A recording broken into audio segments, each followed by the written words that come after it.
వాక్యంతో సహవాసం నీకు లేకపోతే నీ జీవితంలో నువ్వు దీవించబడలేవు. ఖచ్చితంగా చెప్తున్నాను.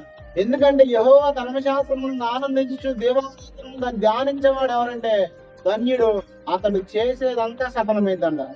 నేను చెప్తున్నాను, నువ్వు జాతకాల కోసం, వాస్తుల కోసం, అక్కడికి ఎక్కడికి నువ్వు ఎంత పరిగెత్తినా నువ్వు వాక్యంతో సహవాసం లేకపోతే నువ్వు దీవించబడు. ఒకవేళ నేను చెప్తున్నా, నువ్వు ప్రవచనాల కోసం పరిగెత్తవచ్చు, నువ్వు అద్భుతాల కోసం పరిగెత్తవచ్చు, స్వస్థతల కోసం పరిగెత్తవచ్చు, కానీ చెప్తున్నా స్వస్థపరిచే దేవుడు, ప్రవచించే దేవుడు వాక్యములోనే ఉన్నాడు. నేను ఖచ్చితంగా ఎన్నోసార్లు చెప్పా, వాక్యాన్ని మించిన ప్రవచనం లేదు, వాక్యాన్ని మించిన అద్భుతం లేదు. ఎందుకో చెప్పనా? అద్భుతాలు జరిగితే మరలా ఖచ్చితంగా మన జీవితంలో ఏదో ఒక లోటు జరగవచ్చు. ఇప్పుడు ఒక వ్యక్తి స్వస్థత జరిగింది, మరలా రోగం రాదా?